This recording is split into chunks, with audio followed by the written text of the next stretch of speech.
Começa agora o Revelador Voz das Tribos, o programa da cultura musical brasileira feito pra você, distinto e alternativo seguidor das plataformas.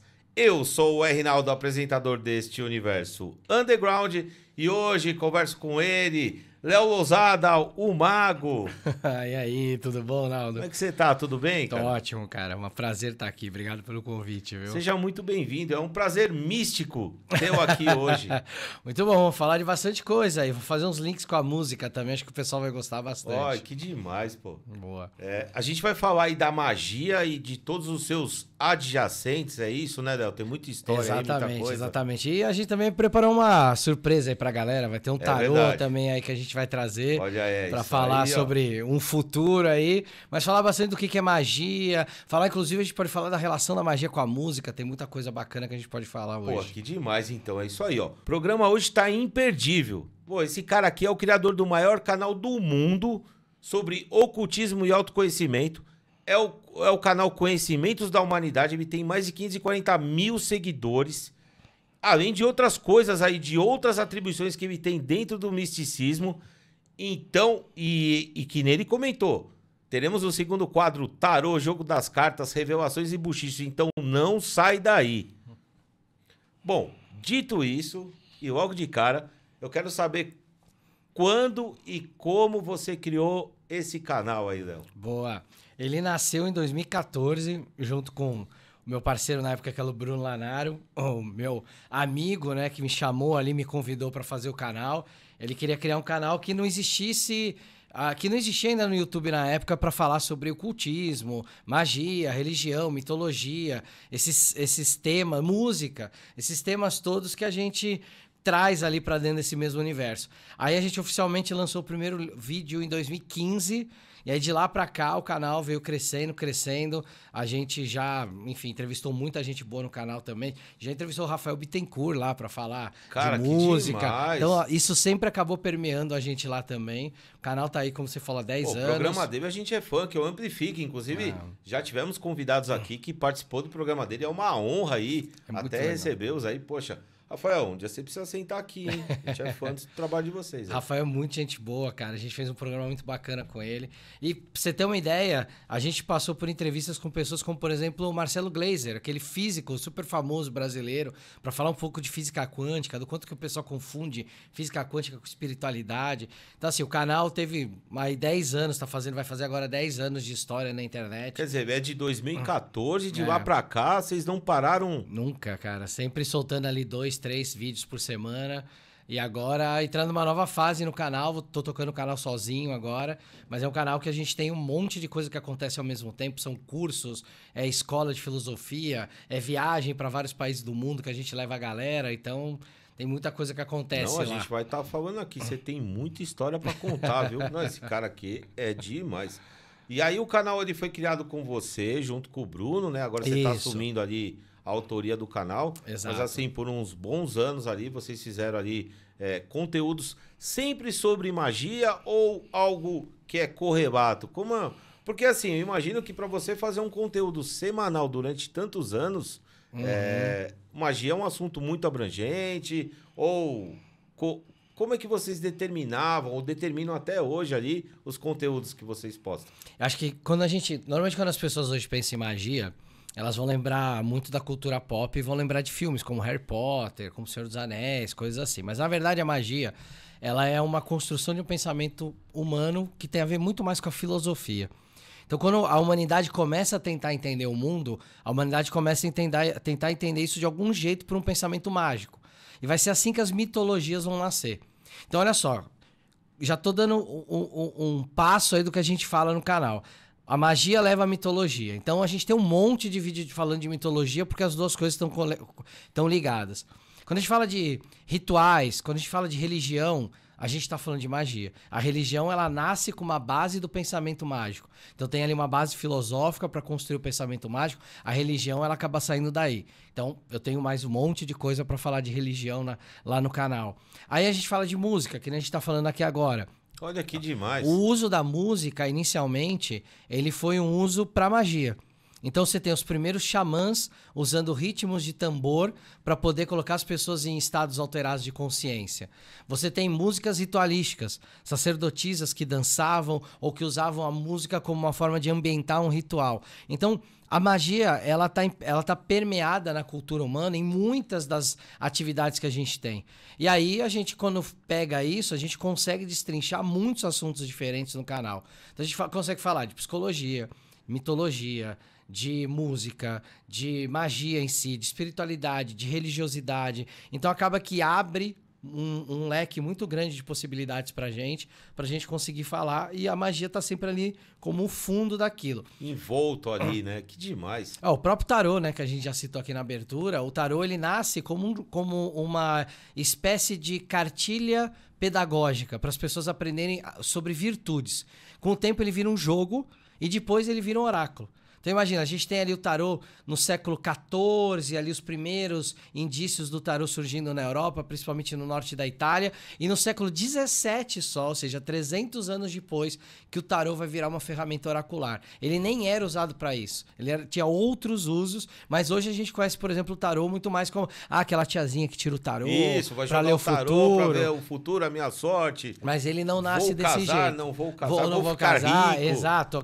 Minha namorada me ama, aquele cara quer ficar meu comigo. Meu filho vai pra faculdade. Exato, é tudo isso. Então, hoje ele virou uma ferramenta muito oracular, mas ele não é só isso.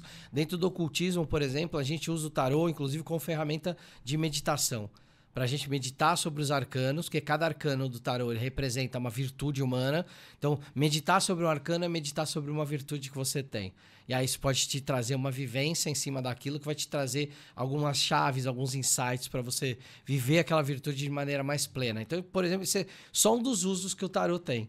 Quer dizer, então resumindo, né, Léo? No seu canal, você não teve dificuldade nenhuma em explanar, em diversificar os conteúdos dentro da magia e dos seus subgêneros. Quer dizer, você poderia, pelo seu conhecimento ali, fazer conteúdos para 100 anos, se você fosse um cara centenário. Eu acho que dá, cara, porque quando a gente fala dessa criação do pensamento humano e esse começo do entendimento de uma realidade mágica do ser humano, cara, a gente tá falando da história da humanidade inteira. A gente está falando dos primeiros cultos humanos ao sol, à terra e aos mortos. A gente então está falando de construção das primeiras religiões, como na Babilônia, no Egito. E aí, automaticamente, você consegue falar da construção da civilização egípcia, porque ela não está separada da magia. Os egípcios tinham um nome para magia, eles chamavam de Reca. Era o nome que eles davam para essa magia do dia a dia. E não tinha separação na vida do egípcio do que era uma atividade comum, normal, do que era uma atividade mágica. Tudo fazia parte do mesmo contexto. Então imagina que toda vez que eu for falar de aspectos do Egito, eu tô falando da magia junto. Quer dizer, de alguma forma, tá sempre se conectando uma coisa com a outra, né? Exatamente. É muito difícil a gente tirar isso, né? Esse pensamento mágico. Até para quem é ateu, eu sempre brinco que a pessoa que é ateu, ela é ateu porque ela não acredita em Deus. Ou seja, ela não acredita em algo que foi criado dentro de um contexto religioso e mágico, que afeta a vida dela a ponto dela dizer, eu não acredito nisso.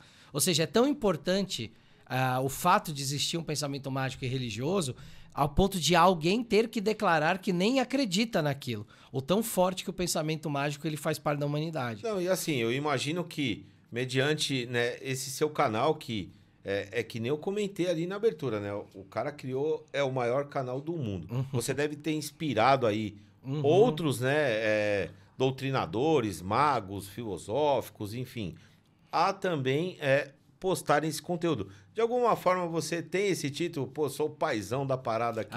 Cara, mas isso é um orgulho, cara. Porque a gente quando começou... Não tinha nada no YouTube fazendo isso. O que a gente tinha, às vezes, eram alguns lugares que postavam palestras. Então lá, o pessoal da Teosofia postava uma palestra da Teosofia, o pessoal da Eubiose postava... Mas não tinha um canal para falar desses conteúdos de maneira organizada, de maneira...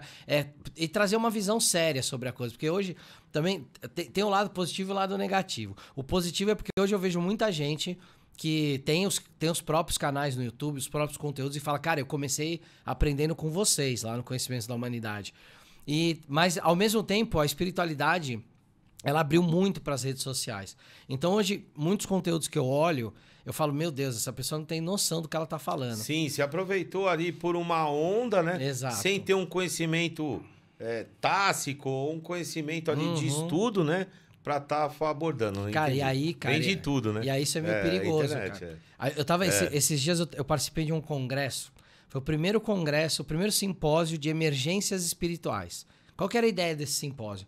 Era um monte de médico falando de pessoas que chegam em surto psicótico em hospitais porque tiveram algum tipo de experiência mística ou algo parecido e foram parar no hospital porque essas pessoas, sei lá, tinham uma predisposição. E como esses médicos eles têm que lidar com isso? Porque não adianta só eles lidarem no contexto medicinal. Eles estão lidando com alguém que tem uma crença. Se você, então, não trata também no âmbito da crença, você não consegue tirar, muitas vezes, a pessoa do surto. Certo. Só que isso tem acontecido muito. Porque tem muita gente usando a espiritualidade de maneira muito irresponsável. Então, assim, ao mesmo tempo que você democratiza um conhecimento, tem gente que é irresponsável ao ponto de não entender que certos tipos de coisas que você fala, o jeito que você fala, principalmente quando você não tem tempo dentro da espiritualidade, esse tipo de coisa pode causar dano nas pessoas reais. Sim. Quer dizer, as pessoas... Poxa, gente... Galera, tenha cuidado com o que você posta de conteúdo, né? Se você não sabe do assunto, estude, inclusive... Veja, analise, estude muito o canal do Léo, né? Conhecimentos da Humanidade, que você vai aprender ali a... Mas, cara, dá muito orgulho de ver uma galera que começou lá e que hoje estão assim, crescendo. Você vê, pô, que legal, cara. E crescendo de um jeito responsável, de um jeito bacana. Demais. Então, assim, tem muita gente que... Até tinha gente que já tinha um caminho nesse meio ocultista e mágico, mas não era muito da internet e tudo. E aí, quando a gente trouxe pro canal pra entrevistar ou pra falar do trabalho da pessoa, o trabalho da pessoa também projetou. Então, tem muita gente bacana aí que começou lá também, vamos dizer assim. Que demais. E não é só isso, né? Você também é o criador do Colégio Magístico e Filosófico Inesmon. Pronunciei certo? Certo. Bom, eu queria saber, assim, como é que ele funciona? Ele é só para iniciantes, para alunos iniciantes ou alunos que já estão ali num nível médio, avançado? Como é que funciona... Então vamos lá, cara. Também essa sua criação aí. Eu pensei em criar um colégio que seja magístico e filosófico. Magístico porque ele é prático. É imponente, né? É um nome foda. É um nome, eu gosto do nome. E eu já explico o que é Inismon também. Da hora. Ó, magístico porque ele tem que ser prático. A magia, ela é prática. Ela tem que ser alguma coisa que você use no seu dia a dia. Algo que você consiga fazer. Não só aqueles grandes rituais ou aquelas coisas que a gente vê em filme, que são aquelas coisas extremamente romantizadas de Hollywood. Quando você vai, por exemplo, numa missa, uma missa na Igreja Católica, a gente precisa entender que aquilo ali é um ritual mágico. E a base de qualquer coisa que acontece dentro de uma religião é um ritual mágico. Então, quando você chega numa missa, ela tem uma estrutura. Ela tem um começo, ela tem um meio, ela tem a comunhão, ela tem o final, ela tem as bênçãos.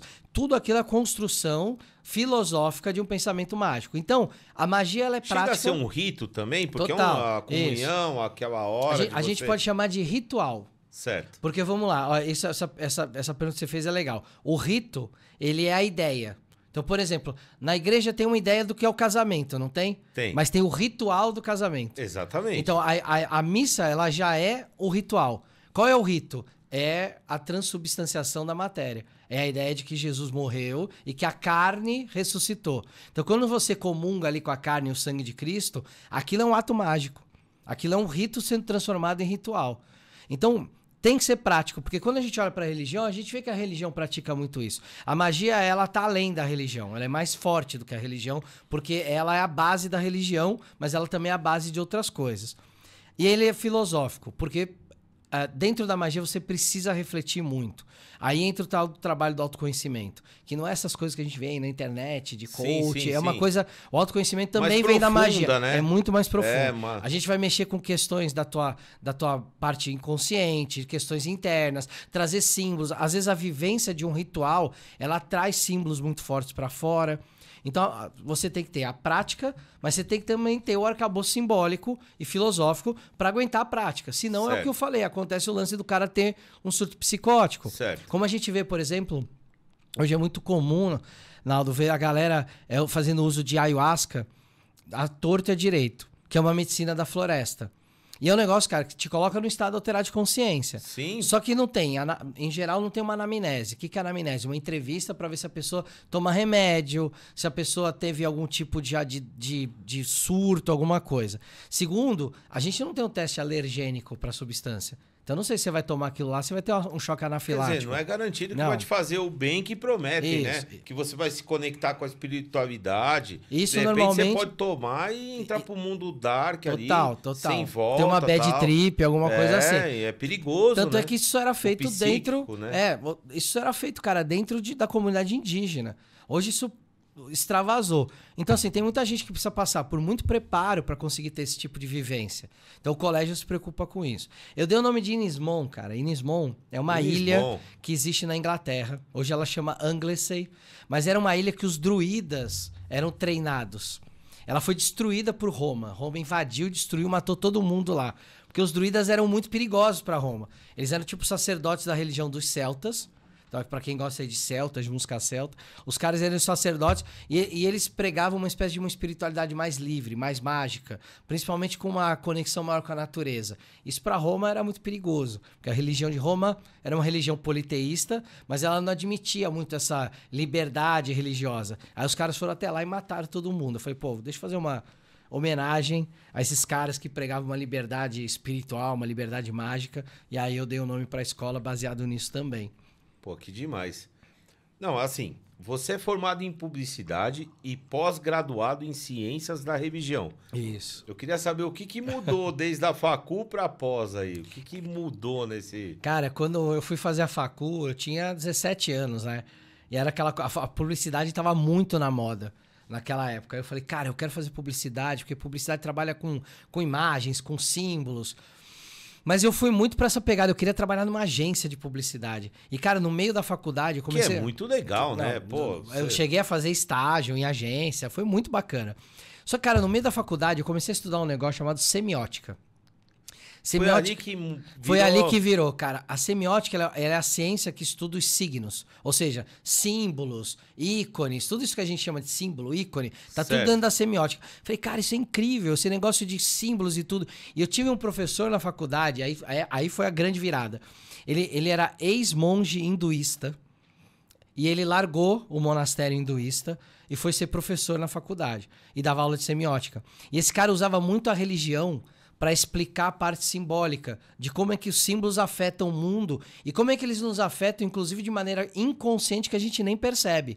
E eu falei, cara, isso é demais, isso é fantástico. E aí foi quando eu já estudava espiritualidade desde criança, né? Eu acho que, ao contrário de muita gente, eu não nasci numa família católica, nasci numa família espírita. Então isso já era uma mudança de paradigma, de religião.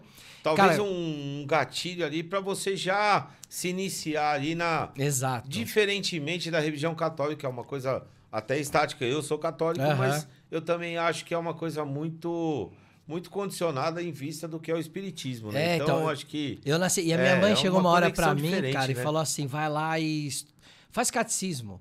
Então eu fiz catecismo para conhecer a igreja católica. Crisma você chegou a fazer? Não cheguei a fazer o crisma. Aí na adolescência ainda passei pela minha primeira ordem iniciática.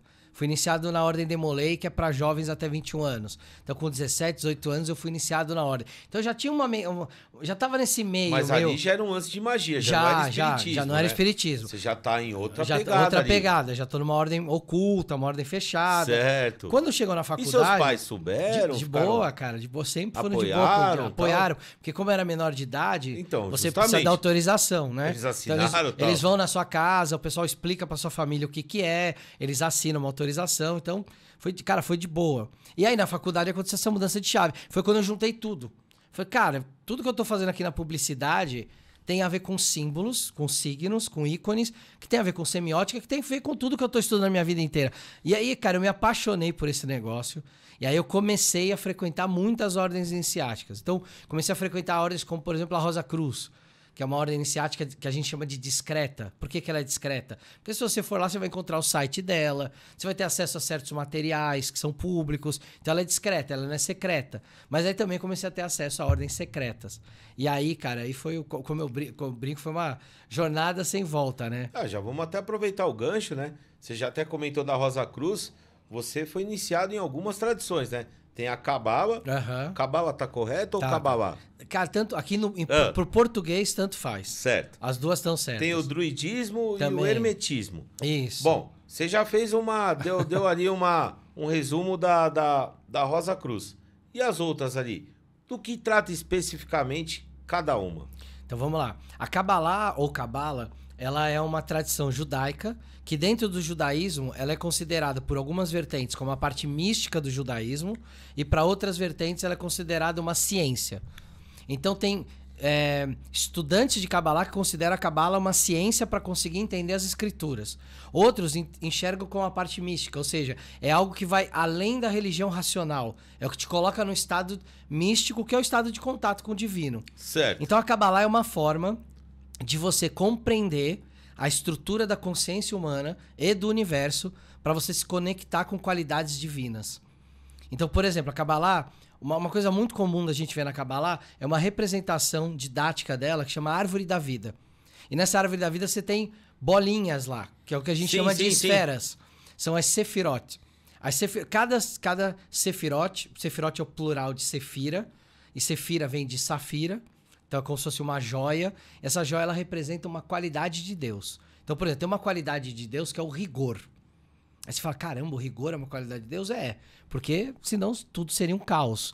Então o rigor ele transforma as coisas de uma maneira mais ordenada.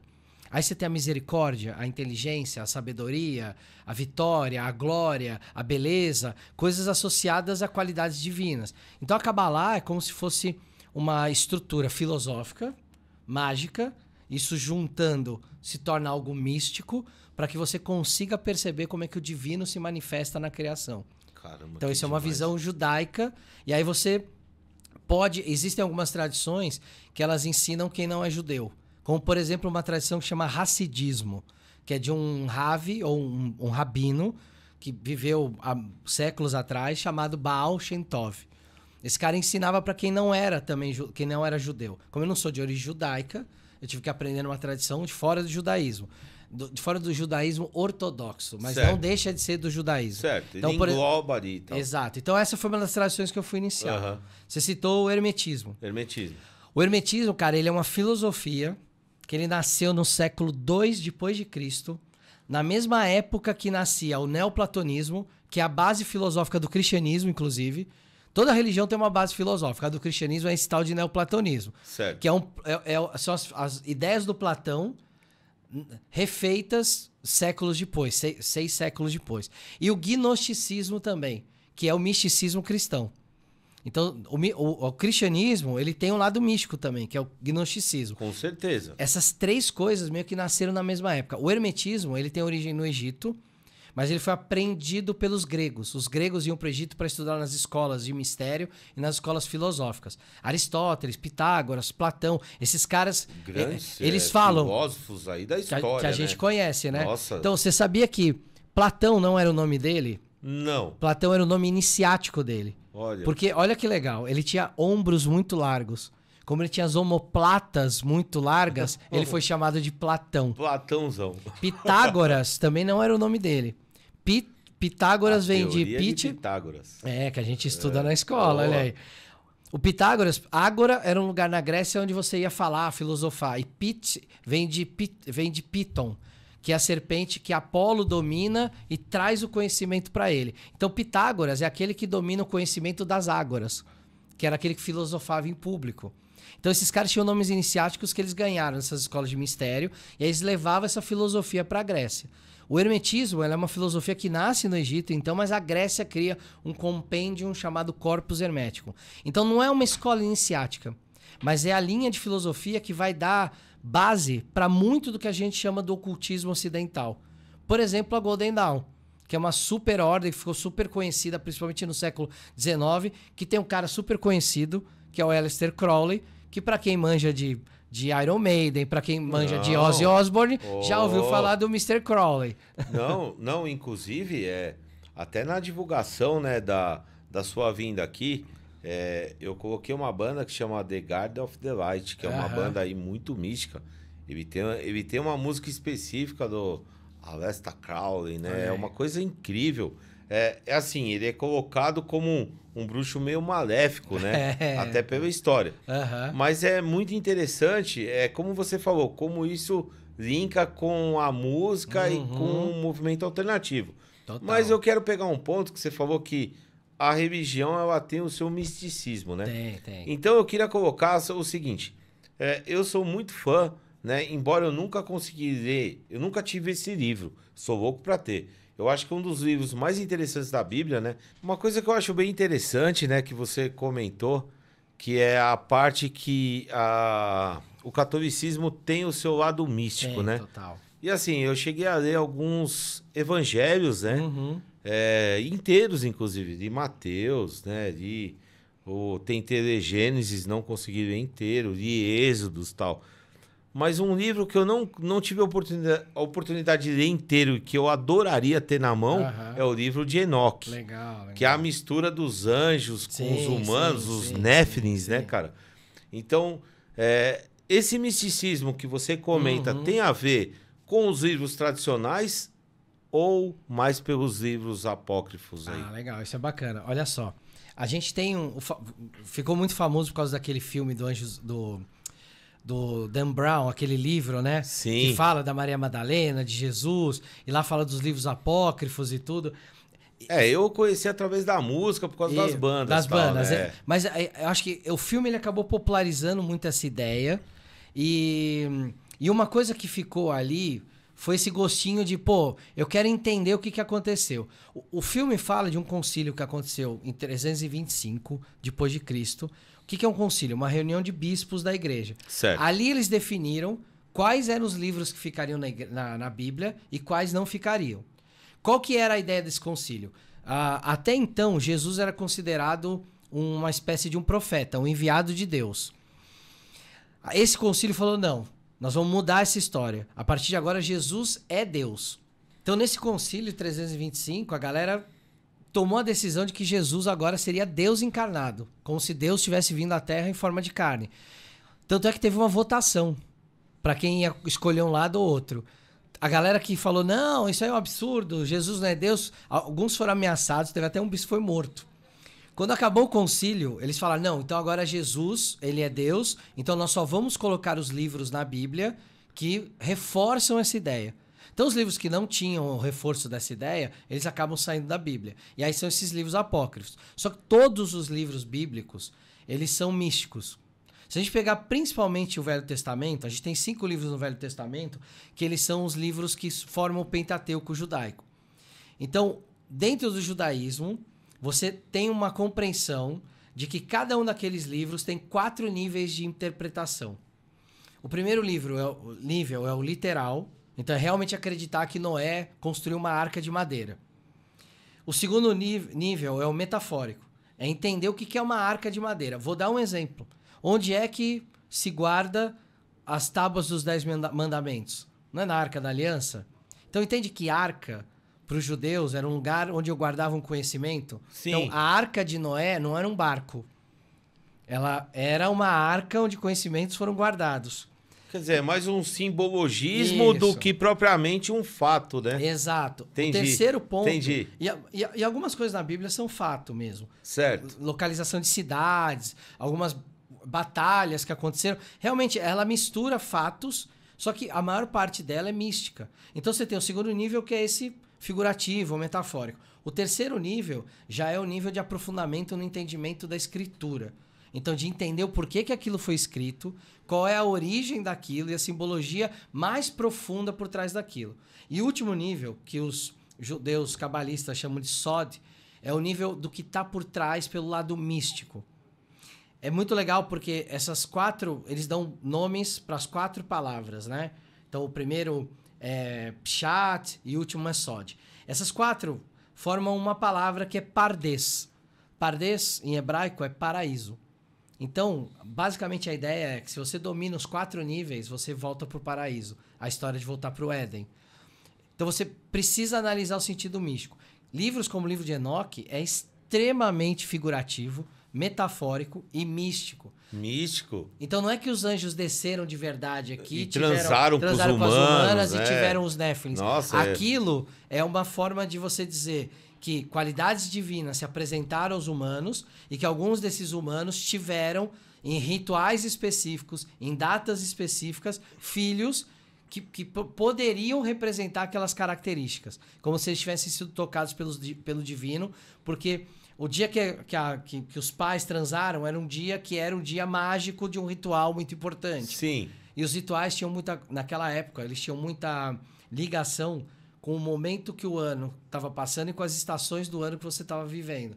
Então, determinadas datas eram consideradas sagradas. Se aquela criança nascia naquela data, aquela criança ela era tocada pelo divino. Então, esses livros falam muito disso. Falam muito sobre essa mitologia, mas ao mesmo tempo essa parte mágica e mística que tem por trás, para compreender que a religião ela é muito mais profunda do que ler um livro religioso na sua literalidade. Puta, que demais. Bom, você também é criador e roteirista da primeira animação brasileira no Disney+. Olha aí, é verdade. O Pergaminho Vermelho. Eu queria saber como é que surgiu a ideia, do que é, aonde você coloca essa parte ocultista, se é que tem. Como é que foi essa parada aí, velho? Cara, em 2010, eu tava com 2 amigos que tem uma produtora de animação e a gente falou assim, cara, e se a gente criasse um filme pra usar aquela estrutura que todo mundo já conhece meio que da jornada do herói, mas que a gente trouxesse esses ensinamentos mais místicos, mais profundos. Os caras, vamos fazer isso. Cara, a gente ficou de 2010 a 2019 produzindo o filme. Foram 9 anos pro filme sair. E o filme contou com algumas felizes coincidências. Quando a gente começou em 2010, a nossa protagonista é uma menina, é a Nina. E ela é skatista. Mas o filme ele não é um anime. Não é um anime. É uma animação, mas não é no formato de um anime. Certo. É um filme de 1h30, conta uma história. Ela era uma menina e, cara, na época a galera não queria protagonista feminina. Não, isso não funciona, não dá certo. A gente bateu o pé e fez. E a gente conseguiu construir, cara, com uma linguagem ocultista, vamos dizer assim, por trás, que o filme tem muitas mensagens. Então, a história basicamente é uma menina que tá ali em casa, os pais estão brigando por causa dela, por causa do comportamento dela. Os pais ela até ouve uma conversa que os pais estão pensando em se separar, porque estão brigando muito por causa da criação dela. E ela meio que sai de casa esse dia, de skate, pra arejar a cabeça, e ela cai num lugar lá, ela encontra um pergaminho vermelho e ela abre, e a hora que ela abre esse pergaminho, ela vai para um outro mundo, que é um mundo de fantasia, onde ela descobre que nesse mundo tem alguém dominando esse mundo que está causando pesadelo nas crianças. E aí ela começa essa aventura para descobrir quem é que está causando esse mal no mundo. E aí ela vai passando por uma jornada até descobrir isso. E você que roteirizou... Eu sou um dos roteiristas, são 4 roteiristas. Mas, digamos assim, por você ser o criador, um dos principais e tal. Você coordenava a equipe lá. Eu cheguei a dar aula de cabalá pra galera. Puta, que dar demais. aula de simbologia pra galera, pros animadores, pra equipe de animação. E como é que você conseguiu trazer essa parada... Que é um assunto sério, um assunto adulto, pra algo da Disney, numa animação, num filme. Cara, isso foi um desafio. Como? Porque é uma linguagem difícil, foi um desafio, mas, cara, a gente conseguiu criar de uma maneira lúdica. Uma coisa que ajudou muito a gente foi pegar o folclore brasileiro. A gente usa muito do folclore brasileiro no filme. Que demais. Porque a gente tem, cara... por exemplo... Porque a Disney é americanizada, né? Total. Sempre o Mickey Mouse lá. Mas a gente conseguiu trazer isso. A gente meteu um Saci lá, cara. Então, Saci, brasileiro, pô. Total. Não só isso. Cara, como é que chama o... Pateta... Tudo que é da Disney. Pato Donald, Mickey, Tic-Teco. Aquela que tem os 7 anões, a Branca de Neve. São lendários. Eles estão tentando até de uma forma atual, tentando fazer as reedições e tal. Exato. Enfim. Mas olha que legal, vou pegar esse exemplo que você deu. A Branca de Neve. Muitos dos contos de fadas que a Disney transformou em filme são muito antigos. A Bela e a Fera, por exemplo, é um conto que tem mais... A Bela e a Fera. Tem um conto de 5.000 anos, cara. que era muito diferente do que é. A Branca de Neve, ela é um conto que a gente chama de conto alquímico. A Branca de Neve, ela representa uma coisa que na alquimia a gente chama de albedo, que é o estado que a gente se transforma para ter consciência das coisas. Mas ela precisa sair do primeiro estado da alquimia, que é o negredo, que é quando você entra em putrefação, em morte, tem relação com a cor dos mortos, vai ficando cada vez mais escuro. Então ela sai do castelo escuro, entra na floresta escura, para que ela se torne a Branca de Neve. Sim. E aí ela conhece os 7 anões. Cada um dos 7 anões representa um dos pecados capitais. Olha, eu não sabia. Um deles é a ira, que é o zangado. Sim, é verdade. Outro é o orgulho, que é o mestre. É verdade. Outro é a preguiça. Cada um deles... Eles são meio sinistros, né? Não é porque são anões, tá? Mas não, no colocar, conto porque... original, cara, eles eram... E tanto é que ali eles mantiveram. Na Disney, pô, o filme é de 1934. Nossa, muito antigo. Eles mantiveram isso. E a Disney sempre teve isso. Todos os contos de fadas que a gente conhece de Rapunzel... Bela Adormecida, são contos muito antigos. E sempre foram contos que trouxeram essa coisa meio cultista e alquímica. A Disney bebeu muito dessa fonte. Então, quando a Disney olhou para essa animação, ela falou, cara, vocês conseguiram trazer uma coisa que tem uma mensagem muito profunda, mas de uma maneira lúdica, simples, que vai agradar os pais e as crianças. Pô, isso tem muito a cara da Disney. E a gente precisa de uma animação brasileira no Disney Plus. Aí, pô, foi aí que casou a ideia, cara. E aí a gente... E a inserção do Saci Pererê foi demais, boa, né? Cara, muito legal. Porque ele é cultura nossa, total, né? Total. A galera aqui curte Halloween, que eu também acho demais. Mas, pô, a nossa cultura é outra, né? Então, pô, a galera na Europa fala de elementais do ar. Pô, a gente tem o Saci aqui, cara. Pô, Saci é demais, um torvelinho de ar, cara. Então, assim, a gente tem uma cultura nacional muito forte para trabalhar também com conceitos mágicos. Quer dizer, é mais um motivo que você tem orgulho, eu imagino, né? Sim. Por você colocar a nossa cultura brazuca em algo da Disney, que realmente tem sempre uma fantasia, tem a sua magia nos contos, né? Sempre da história, mas que nem a gente comentou. Mais uma coisa americanizada, né? E aí você entrou lá com o pergaminho vermelho. E rolou. Cara, e foi muito legal a receptividade desse filme. A gente ganhou vários festivais internacionais. Ganhou o Festival de Cinema de Moscou, ganhou o Festival de Seul, na Coreia. Caralho. A mostra oficial do Urso de Prata de Berlim, eles não dão prêmio para animação, mas eles colocaram nossa animação na mostra oficial. A gente participou da mostra oficial do cinema de Cannes. Cara, a gente, na época, quando o filme saiu, tinha muito festival. E aí, pô, foi uma das coisas também que a Disney olhou e falou assim, cara, esse filme tá ganhando um monte de festival. Então, deixa eu trazer ele para dentro da minha plataforma. Tem algum projeto, alguma ideia aí para sair um novo episódio, um novo formato, 2? Tem, cara. A gente já tá conversando com a produtora brasileira, já escreveu o roteiro novo. E o tempo? Como é que você vai arrumar, sendo que você cara, é um cara... Tem que... Não, o Léo é um cara extremamente atribulado, né? Ele tava contando a agenda dele aqui, é uma coisa surreal, cara. Cara, mas tem que arrumar tempo, cara, porque eu acho que essas coisas... Vale a pena, fica um legado, né, cara? Um legado, fica exatamente. Um legado, cara, dá orgulho de ver... que é um legado que ele vai além de uma coisa que você quer deixar no mundo. Sim. Só pra dizer, eu deixei um negócio no mundo. Sim, não, eu fiz algo legal, assim, legalzinho. É algo que você vê que traz uma mudança, é algo que você vê que em algum nível as pessoas... E mexeu ali com os executivos da Disney, né? Sim. Que eu imagino, assim, não discriminando a nossa própria cultura, mas obviamente sabendo que os caras têm um know-how deles lá, que talvez eles não esperavam, né? Esse retorno que teve. Os prêmios, a relevância que teve, né? Total. E quando a gente estreou na plataforma, cara, o filme ficou naqueles mais vistos muito tempo. Puta, que demais. Então, cara, isso foi muito legal, de ver o quanto a nossa cultura é rica, o quanto a gente pode criar coisas que são criativas e que atendem a públicos que não são só o brasileiro. Exatamente. A gente sempre teve essa síndrome meio de vira-lata, né? Pô, nossos filmes só fazem sucesso aqui dentro, lá fora não fazem. São raros os que... Pô, a gente teve uma animação brasileira que fez um baita sucesso no mundo inteiro, ganhou um festival por aí. Então, pô, e a nossa cultura como base pra isso. Isso aí, levando isso, né? E aí a continuação, cara, é o mesmo caminho. Nós vamos continuar usando... Vai ter, ó. Vai ter. Você já tinha comentado isso em algum lugar? Não, ainda não. Olha aí. Ainda não. Isso é novidade. A gente já... Teve as primeiras reuniões com a produtora, o roteiro já foi aprovado, mas nós vamos trabalhar para isso acontecer de novo. Que demais. Léo, você apresenta um programa que é o programa um programa na rádio, né? Que é a Rádio Vibe Mundial. Isso. Estação 95,7 FM. A sua sintonia com o cultismo. Isso aqui é brincadeira minha. Boa. Adoro esses bordões, cara. Cara, eu amo a rádio. Eu acho que a rádio... Eu não sou um radialista, né?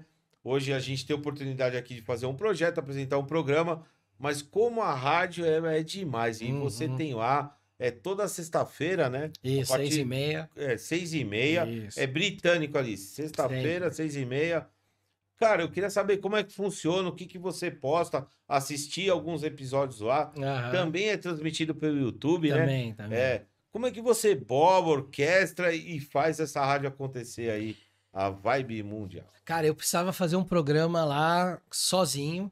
E a rádio tem muita gente que faz programas de tarô, de coisas assim, que eu falei, pô, isso aí já tem bastante gente que fala disso. O que eu posso trazer de diferente pra rádio? E aí eu resolvi trazer uma das minhas paixões pra rádio, que é a filosofia. Então, eu comecei a estudar magia e filosofia meio junto, pra aprender como esses pensamentos estão casados. E aí a filosofia virou uma grande paixão, né? Você viu que eu já citei aqui o Pitágoras, Platão, Aristóteles, mas tem milhares de filósofos, eu sempre gostei de estudar. Só que, cara, a filosofia é um negócio que para a maioria de nós, a gente não estudou de verdade. A gente estudou talvez um pouquinho ali, umas pinceladas na escola, mas, cara, a galera sempre trouxe a filosofia pra gente de uma maneira muito difícil. Não, o cara fala tal coisa, aí você lê aquilo e fala, meu Deus, o que é isso que o cara tá falando aqui? Eu não tô entendendo nada. Falei, não, deixa eu fazer um programa que a galera entenda a filosofia. Tanto é que eu brinco, né? O slogan do programa é filosofia para todos. Aqui a gente não fala grego. Porque a ideia é falar de uma maneira prática. Popular. Isso. Você popularizou uma coisa que até então é muito convencional. Ou cabeçuda, né? Cara? Então. É uma linguagem coloquial até, né? Dificilmente você... Não é nada fácil que a galera entende. Então, certo. Cara, comecei a trazer os conceitos de uma maneira mais fácil. Cara, por exemplo, olha que coisa maluca. Quando a gente pergunta assim, você tá bem? Você fala assim, mais ou menos? Cara, pensar que esse conceito mais ou menos que a gente usa hoje, como se fosse uma coisa comum, nasceu dentro da filosofia. Até um determinado momento não tinha sido pensado. Até que uma filósofa pensou nisso. Falou, não precisa ser nem tanto...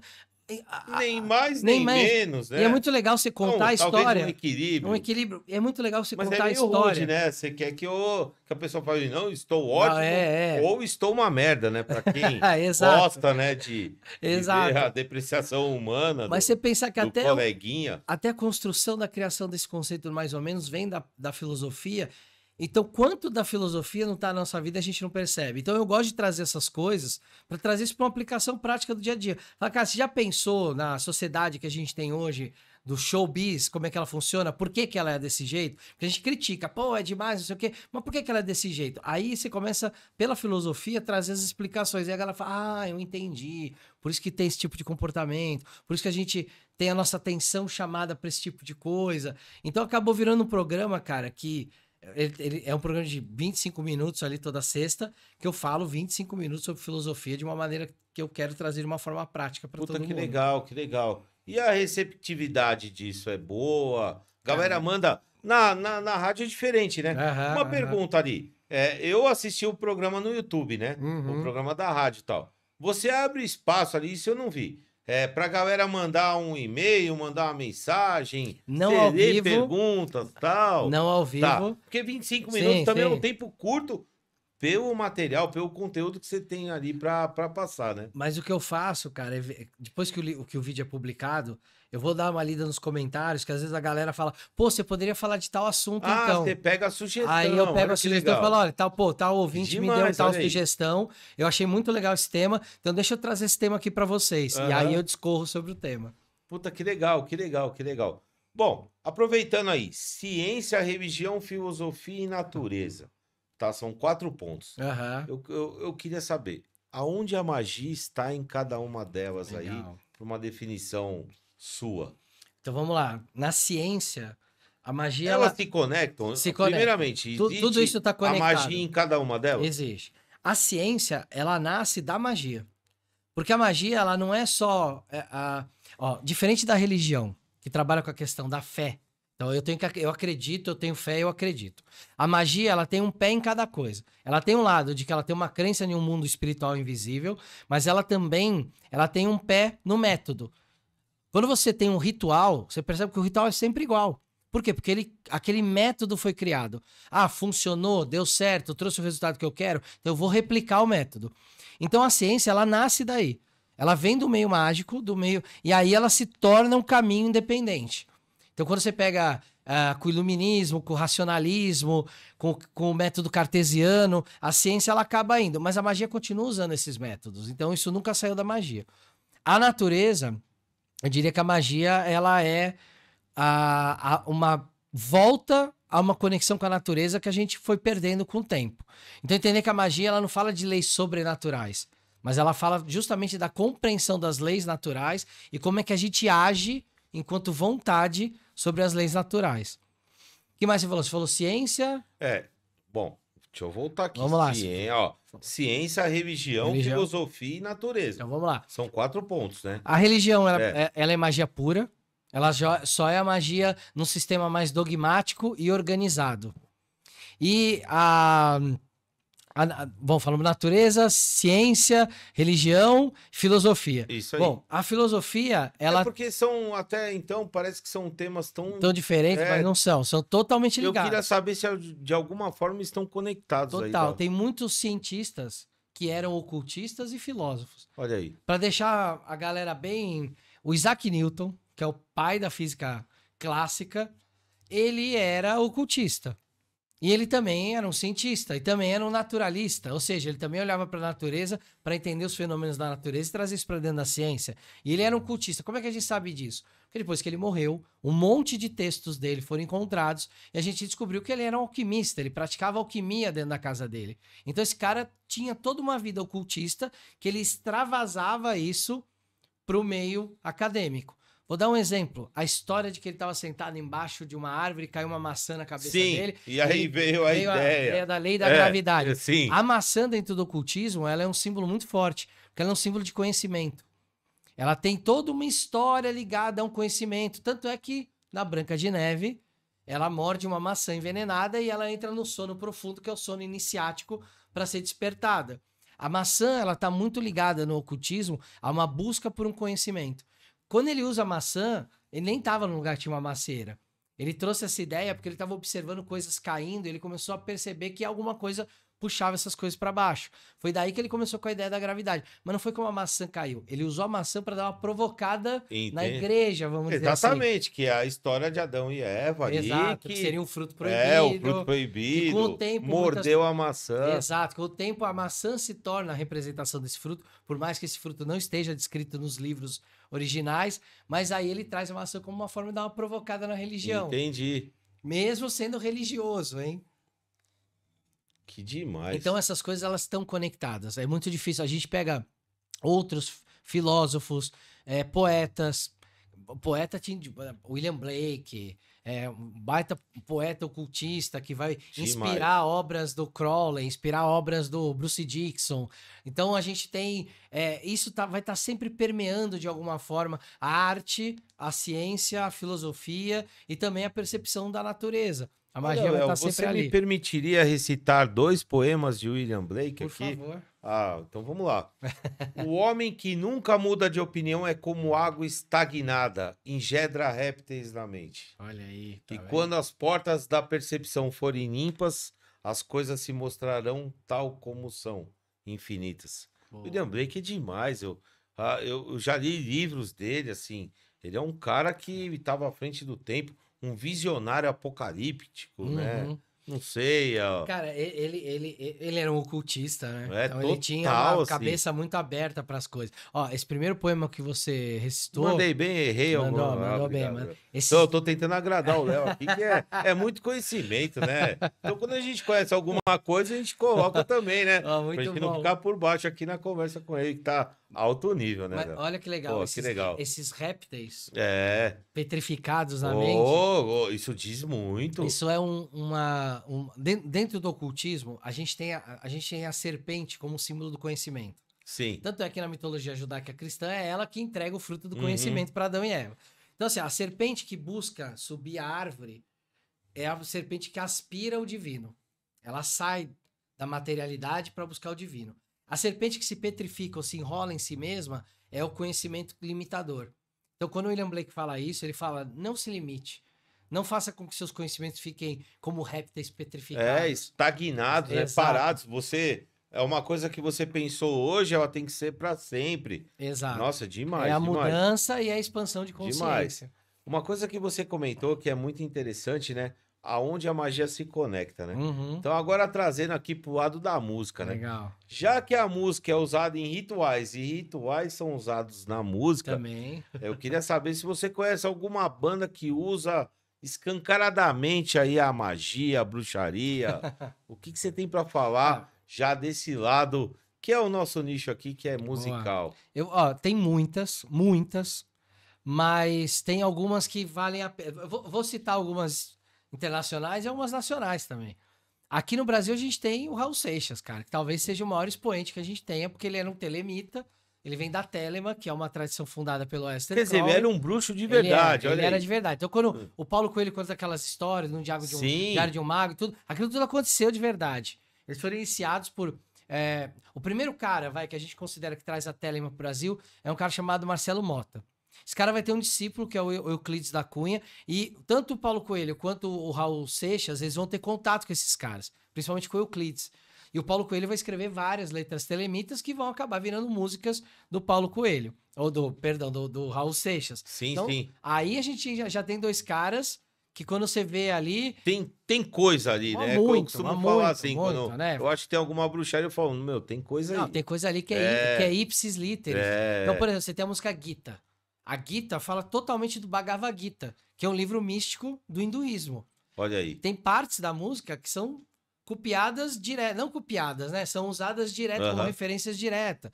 Então você tem muito ali. E você tem a parte telemita ali. Quando o Raul Seixas fala, faz o que tu queres, há de ser o todo da lei, essa frase vem da Telema, do Crowley. Na verdade, essa frase é mais antiga. Certo. Ela vem de um escritor francês chamado Rabelais, que funda um lugar chamado Abadia da Telema, que é daí, inclusive, que o Crowley se inspira. E aí o Raul Seixas pega isso. Agora, fora do país, cara, aí a gente tem muito mais coisa relacionada a isso. O próprio Bruce Dickinson, que eu já citei aqui, cara, principalmente a carreira solo dele, é toda ocultista. Você tem álbuns ali, Chemical Wedding, que tá falando de Crowley, tá falando do casamento alquímico, da alquimia. Alquimia, exatamente. O Bruce, ele traz muito isso, né? Muito, cara. E você pega... Tem uma música dele chamada The Tower, que tá falando do arcano da torre, mas ele cita outros arcanos do tarô na música. Então, tem citações diretas ali a frase do Crowley, o bebê do abismo. O bebê do abismo é a criança que está tentando vencer o abismo para se tornar um homem adulto, que está dentro da história da Telema. Então, cara, tem muita citação na obra do Bruce Dickinson, que ele levou pro Iron Maiden também. Certo. Então, o Iron Maiden também tem isso. Já pegou essa sacada aí, né? Total. O Ozzy também traz muito disso. Apesar da Mr. Crowley ser uma crítica, né? Meio que sarcástico, uma crítica ao Crowley. Sarcasmo, é verdade. Não é uma crítica. Mas ele gostava. Ele gostava do Crowley. Ele tava ali só falando, olha o que você fez, olha as consequências dos seus atos. Porque o Crowley, se ele existisse hoje, ele não seria uma pessoa polêmica. O que ele fazia na época dele... Hoje é comum. É que eram outros tempos né? Tinha era, por exemplo, crime a homossexualidade. E ele tinha, nos rituais dele, ele não tinha diferenciação entre fazer um ritual sexual, de magia sexual com um homem ou com uma mulher. Isso pra época dele, ele viveu ali de 1800 e pouco até 1947. Essa época era uma época muito puritana. Então esse tipo de coisa chocava a sociedade muito. Tanto é que, na Inglaterra era crime ser homossexual até 1954. Verdade. Ele viveu essa época. Então isso chocava demais, tanto é que ele foi apelidado de a besta. E ele tomou esse apelido pra ele como se fosse o grande demônio, a grande besta. Ele era malvadão? Não era. Isso era uma visão ética da época. Hoje, se falar, tem um cara lá que dorme com homem, dorme com mulher, a gente vai falar, beleza, hoje na sociedade isso é comum, não é crime, mas na época era. Então, ele chocou muito. Mas ele é um cara que influenciou muitas bandas. Demais. Você acredita que o rock como um todo é considerado uma religião? Cara, eu acho que ele cara. E é engraçado como a galera, a gente que gosta de rock, né? O quanto a gente gosta de meio que ditar como é que o rock tem que ser, cara. E quando a gente gosta de uma banda, vira quase que uma religião mesmo pra gente, né? A gente ouve o tempo todo, a gente cultua aquela banda, cultua a imagem do artista. Eu sempre brinco que grandes shows, cara, eu sou fanático por ir em show. Tem show de não sei o que, vou em festival, vou em qualquer coisa, eu vou, louco, cara. É E eu sempre vejo que é um grande ritual, cara. Exatamente. Porque, na verdade, tem um começo ali, um meio e um fim bem marcados, onde o artista, ele conduz tudo e ele te leva para um estado alterado de consciência. E eu vou ser mais direto agora. Eu quero saber se você acredita que existem deuses do metal como os bons headbangers aí acreditam. Cara, a energia, né? Eu acho que já começa aí, né? Dentro do pensamento mágico, a gente acredita que quando muita gente pensa em algo, esse algo se torna um negócio que a gente chama de egrégora. O que é uma egrégora? É um conjunto de pensamentos, um coletivo de pensamentos. Então, quando você tem, por exemplo, vou pegar o exemplo do Iron Maiden que a gente tá falando. Você pega todos os fãs do Iron, essa galera toda gosta do Iron. Essa galera gosta da mitologia que o Iron criou, gosta do Ed, gosta de todo mundo que fez parte da banda em algum momento. Isso cria o que a gente chama de egrégora. Ou seja, você manda energia para esse lugar, e essa egrégora, ela não é um ser. Ela é a gente chama isso de forma-pensamento. Todo mundo pensa naquilo, aquilo cria.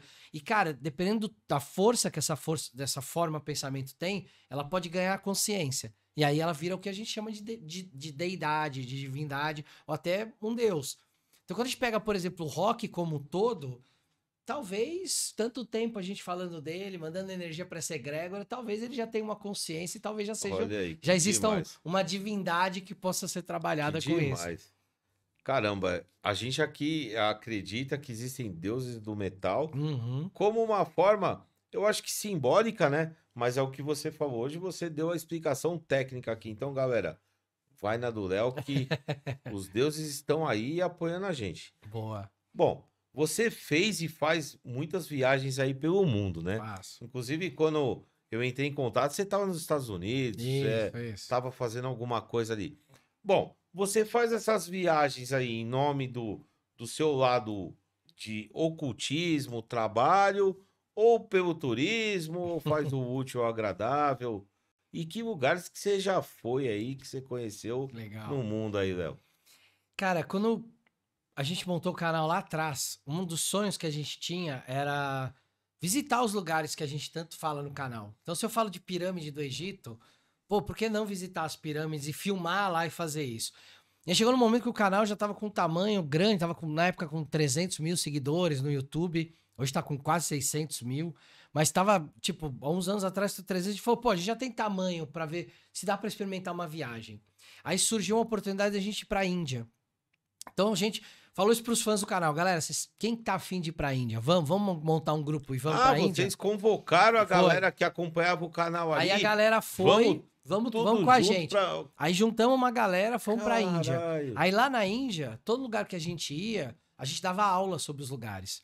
E também fazia algumas vivências com a galera em alguns lugares. Então, por exemplo, a gente voltou pra Índia agora esse ano, em outubro. Levei outro grupo pra lá. Pô, a gente foi no lugar onde o Buda fez o primeiro discurso, que é considerado o lugar onde o budismo nasceu no mundo. E lá nós fizemos uma meditação budista e contando a história do budismo e fazendo uma meditação lá para se conectar com esse aspecto do Buda interno de cada um. Cara, foi muito legal de poder fazer isso onde o Buda passou, onde o cara fez. Assim, quando você tá no local ali, muda, cara. A energia muda, cara. Muda muito. Você vê que muda tanto que as pessoas se emocionam. Elas se emocionam de verdade de estar naquele lugar, entender o que elas estão vivendo. Então, emociona demais. Deu muito certo em 2019. A gente ia fazer o Egito em 2020, veio a pandemia. E aí teve que esperar a pandemia acabar. E aí a gente começou a fazer de novo as viagens. Então, eu já levei 4 grupos pro Egito. E a gente faz o Egito inteiro, vai visitando tudo que é legal no Egito. Eu já fiz... A gente fez agora a Índia de novo. Fez Salem. Você tava falando comigo, eu tava nos Estados Unidos, que a gente foi passar o Dia das Bruxas na Cidade das Bruxas. Que é literal ali, né? Tem filmes, livros, tem um monte de coisa falando da cidade. História, né? Exato. E realmente tem uma energia diferente ali. Tem, cara. Tem mesmo. Tem porque de tanto... O que aconteceu em Salem foi assim, 1692, 19 pessoas foram acusadas de bruxaria e foram mortas lá. Quer dizer, bastava ali a igreja acusar. Era bruxo, morto. é bruxa. Era morto. E assim, foi uma histeria coletiva a ponto da igreja mesmo chegar e falar: gente, chega, o que vocês estão fazendo aí? Já tinham matado 19 pessoas. Aí a cidade ficou muito tempo com esse estigma. Certo. E aí teve uma mulher que chama Laurie Cabot. Ela mora lá até hoje, ela deve estar com 92, 93 anos. Ela resolveu ressignificar isso. Fala, não, foi aqui que mataram um monte de gente acusada de bruxaria, e ela é bruxona, ela é iniciada em várias tradições de bruxaria.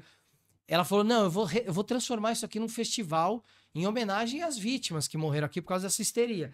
E aí, cara, ela transformou a cidade no maior Halloween do mundo. Então você tem lá toda aquela parte americana que a gente vê de Halloween mesmo, aquela coisa bem comercial, mas você tem também a bruxaria. Ali tem a bruxaria acontecendo em volta. Sim. Então a gente foi com o Claudinei Prieto, que é um dos maiores autores que a gente tem aqui no Brasil de bruxaria, de Wicca. Ele conhece todo mundo lá. A gente foi com ele. Cara, ele montou um roteiro incrível. Então a gente conseguiu fazer rituais com bruxas de verdade que moram lá, afastado do centro. A gente foi na colina onde a galera foi enforcada, que é um lugar hoje que é preservado por um parque. A gente fez um ritual lá dentro de bruxaria para se conectar com as energias daquele momento. Então, cara, foi muito... É sempre muito especial fazer esse tipo de viagem. E agora, pro ano que vem, eu tô preparando mais umas. Vai ter Egito de novo e o Peru também vai... A gente vai fazer uma do Peru. Tem uma coisa do Peru, Naldo, que é muito legal que a galera não conhece. Galera, normalmente quando fala de Peru, fala de Machu Picchu, né? Sim, quando sim. pensa essa coisa mística. Inclusive o Pink Floyd ia tocar lá e que São Tomé das Letras tem um túnel que sai Machu Picchu. Cara, demais, a lenda urbana. Mas o Peru, cara, tem pirâmides.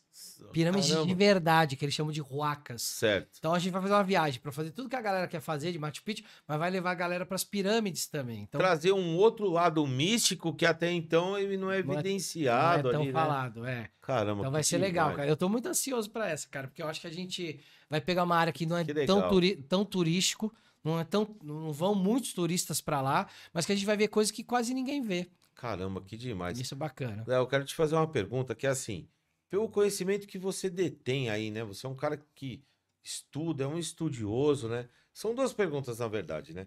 Eu queria saber o que você hoje entende, qual que seria o verdadeiro sentido da nossa existência. E pegando um outro parâmetro, se você é um cara que é estudioso na área de magia, se você pratica, se você faz algum ritual, se tem alguma dica para o dia a dia, dá uma englobada aí. Legal, vamos lá. Bom, primeiro, sobre a vida. Eu acho que sentido e propósito são coisas que a gente escolhe dar na nossa vida. Eu acho que é uma escolha consciente. Então, qual é o meu propósito? Eu acho que a gente tem que escolher propósitos de vida. Até porque quando a gente escolhe um só, e muitas vezes a gente realiza esse propósito, a gente pode acabar perdendo até o sentido da nossa vida, porque não tem mais um propósito. Eu acho que a gente existe por dois motivos. O primeiro é trabalhar. E aí eu digo trabalhar não no sentido literal. Para mim, trabalho é colocar meu amor em movimento. Então eu acho que a gente existe para colocar o nosso amor em movimento. Que de alguma forma vira um trabalho e esse trabalho vira alguma forma do nosso legado. E o segundo ponto, acho que porque a gente está aqui, é para aprender. É para aprender. Eu acredito que a gente está em qualquer lugar de existência que seja aqui num plano físico, num plano espiritual, independente da crença de cada um, ou até na não crença de um plano espiritual, eu acho que a gente tem que estar sempre disposto a aprender. Então, quando a gente ama o que a gente faz e está disposto a aprender, todo mundo que eu conheci na minha vida, que ama o que faz e que está sempre disposto a aprender, sempre foram as pessoas mais fascinantes que eu conheci, porque são pessoas que estão muito abertas a entender que o mundo que a gente vive é um mundo extremamente diverso. Cara, você já parou para pensar que coisa louca? Não existe uma folha igual a outra no mundo inteiro. Olha o quanto o nosso mundo é diverso e diferente. Olha quantas experiências e vivências e coisas podem ser aprendidas por nós. Então, eu não acho que a gente está aqui para pagar pecado, karma, ser castigado. Eu acho que a gente está vivendo num lugar que tem os seus defeitos, né? Não vamos pagar aqui de olhar para a terra e falar, não tem defeitos. Mas acho que a gente está vivendo num lugar muito incrível, com muita possibilidade de aprendizado. E se a gente amar isso, colocar esse aprendizado em prática. Quer dizer, resumido em uma palavra da filosofia, só sei que nada sei. Só sei que nada sei. Espero buscar ao todo.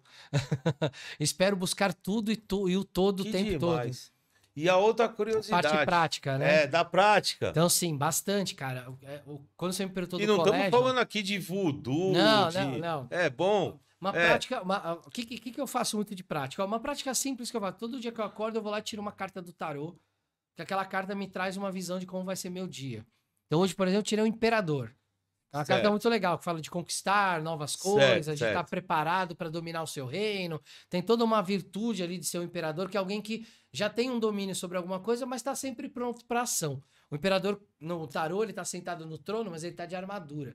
Ou seja, eu sou o cara que estou no trono, mas eu estou pronto para ação. Então, eu falei, então hoje é um dia bom para ação. Hoje é um dia bom para conquistar novos reinos, vamos dizer assim. Isso é uma prática que eu faço todo dia de manhã para acordar, dar uma olhada, meditar sobre como vai ser meu dia e aí tentar entrar naquela energia para deixar o dia fluir. Mas você estava falando da escola. Então hoje eu montei a escola tem 1 ano, turmas de 60 alunos, né? E as turmas foram lotando. Estou quase 300 alunos hoje. E aí eu pratico com esses alunos o tempo todo. E aí você faz de forma híbrida, presencial e tem online. Presencial, online, porque, cara, eu tenho aluno no mundo inteiro. Tem aluno na Nova Zelândia, na Austrália, Portugal, Estados Unidos. Então, tem muita coisa que vai sendo online, eu vou ensinando as técnicas, e aí vou acompanhando eles fazendo. E aí, nisso, eu vou praticando muito também. Eu gosto muito de trabalhar com o que a gente chama de magia natural.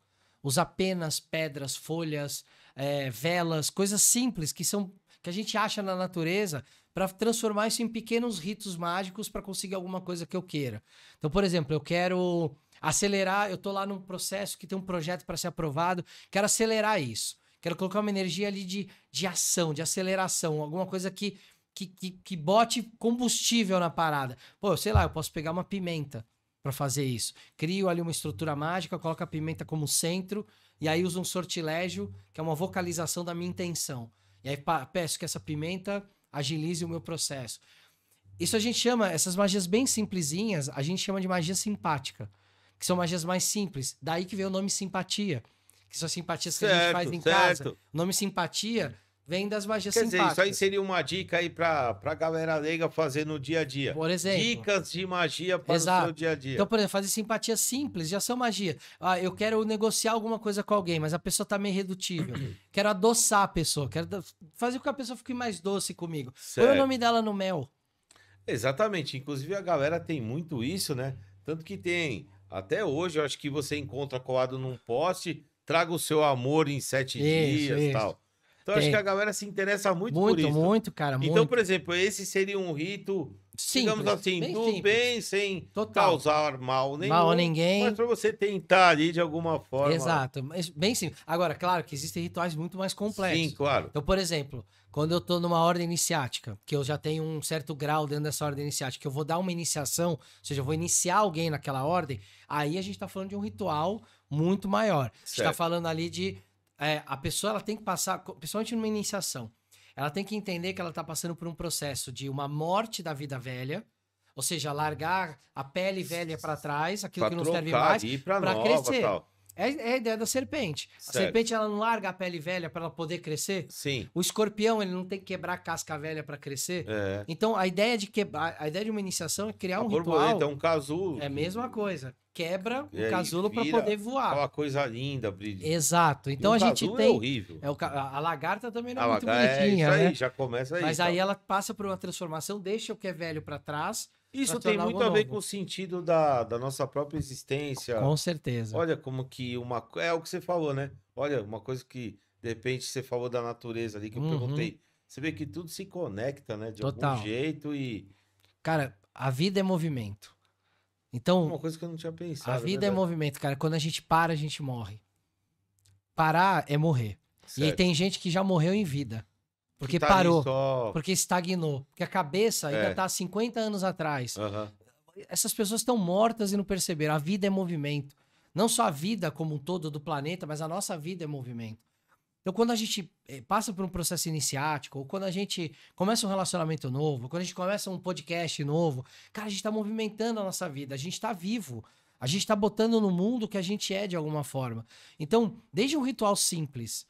até um ritual mais complexo, maior, como, sei lá, um batismo. O batismo é um ritual. É um ritual muito mais complexo, não é só chegar lá e molhar. Tem um monte de coisa ali, tem um óleo, tem toda uma liturgia que acontece. Cara, isso é movimento, isso é movimentar. Sim. Então os ritos, desde os simples até os mais complexos, fazem parte de movimentar a nossa vida. Tiram a gente daquele estado de estagnação e colocam a gente para começar coisas novas. Então, assim, na magia o conceito é que independente da religião e da busca, todos estão buscando algo. O importante é a busca. Isso. Independente se você é espírita, evangélico, católico. Não importa. Não importa. Quando você está buscando uma espiritualidade, ou até quando você não está buscando. A magia seria um grande administrador de tudo ela isso? seria o que está por trás de tudo, né, cara? Porque demais. é ela que é a base da coisa. A religião nasce da magia. A filosofia nasce da magia.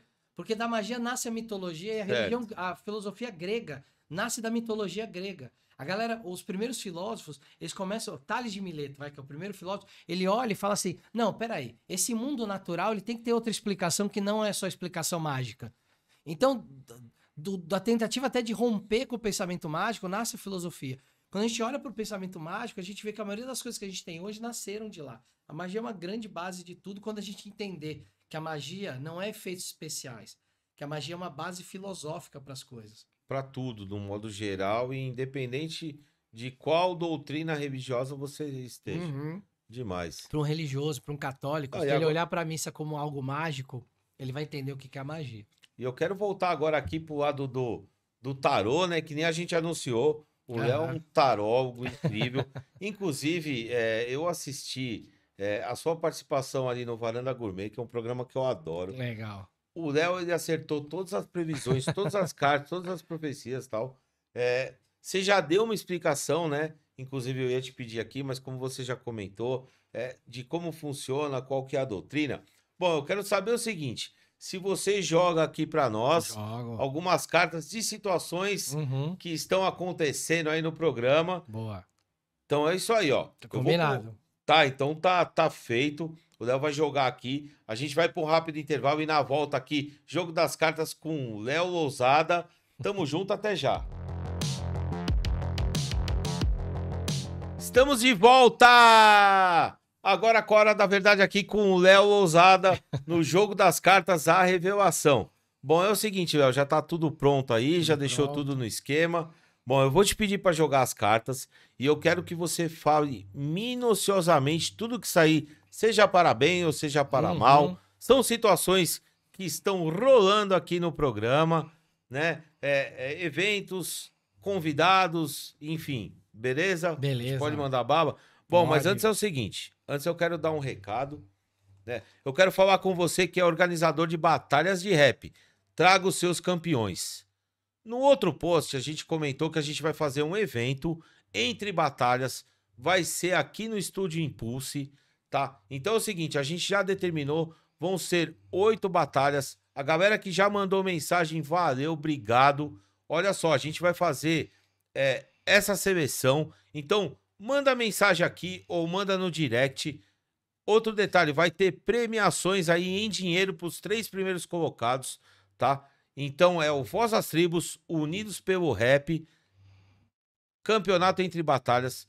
Manda mensagem, isso vai acontecer entre janeiro ou fevereiro aí do ano que vem. Tá próximo, a gente tá se organizando, inclusive produção aí, galera que já produz eventos de batalhas, MCs que apresentam aí batalhas aqui da Quebrada, aqui da Zona Leste de São Paulo, todos serão bem-vindos. Então, manda um salve, a sua participação vai ser épica neste evento histórico aqui. E tamo junto, família. Manda mensagem e valeu. Bom, dito isso, vamos aqui falando de rap, inclusive. Boa. A gente já vai pedir aqui pro Léo jogar as cartas. Então a gente tá criando um evento que vai ser batalhas entre batalhas, né? Então, São Paulo existem, ou na Grande São Paulo, ou no Brasil, batalhas aí que fazem rimas de rua. Então a gente quer fazer um encontro entre batalhas com o Voz das Tribos, junto com a Impulso Estúdio. E a gente quer saber se isso vai funcionar. A princípio de forma gravada e depois de forma híbrida com transmissão de link. Acredito que esse seja um pouco mais difícil. Queria saber o que as cartas falam sobre isso aí, se isso vai dar certo, qual é a perspectiva aí, Léo? Então vamos ver a perspectiva do evento. Vou pedir para você cortar, Com a mão direita ou esquerda? você que sabe. Eu sou canhoto, então eu pode ser boto com a fé. esquerda, não tem problema. Então eu mandei com a esquerda aqui. Corta aí, porque a gente sempre precisa da energia do consulente no jogo. Então vamos lá. Então vamos lá, vamos ver o que tá se desenhando Tá. para esse evento da Batalha de Rap. Lembrando que o tarô, ele mostra muitas tendências, como é que as coisas estão desenhadas e como é que o caminho tá se abrindo. Então olha Ok. só, o que sai aqui? 3 cartas, a lua, o despertar e o imperador, cada uma representando um momento desse lugar. Eu diria que para agora, que esse momento vocês estão fazendo a captação da galera, falando com a galera, convidando a galera, procurem assim, ser muito objetivos no que vocês querem, na forma como que vocês querem que as coisas sejam feitas. Evitem, principalmente nesse momento, pessoas que vão vir com grandes promessas. Então, talvez algumas pessoas apareçam e falem assim, não, olha, deixa comigo, eu resolvo sozinho, eu organizo sozinho, eu vou trazer uma galera aqui, pode deixar.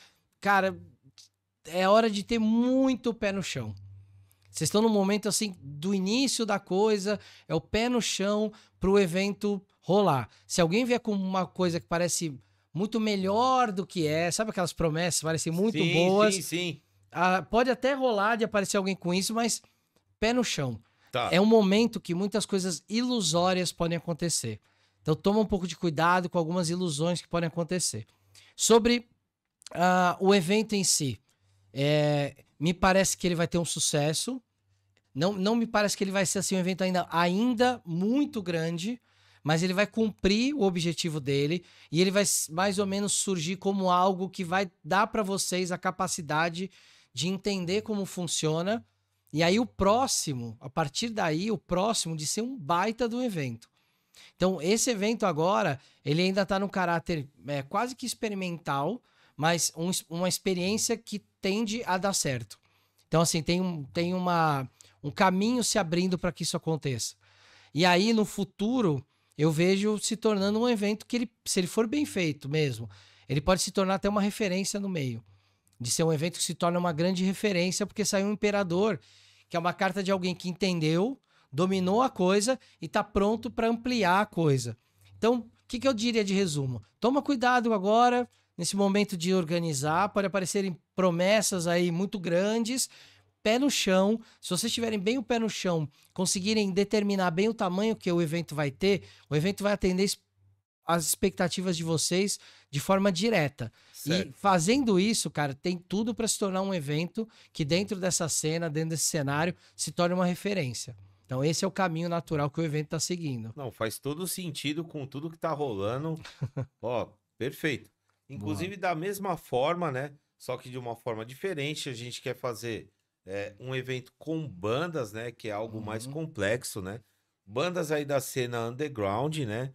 É um evento com participação aí de como se fosse um festival, com a apresentação nossa. Legal. E se isso também pode rolar, pode dar certo, o que vai dizer as cartas aí? Vamos lá. Então já seria um evento nessa pegada, né? De organizar, mas já com isso. outra cena, outro Com público. outra cena, com uma outra organização, inclusive aparelhos, Boa. equipamentos, enfim.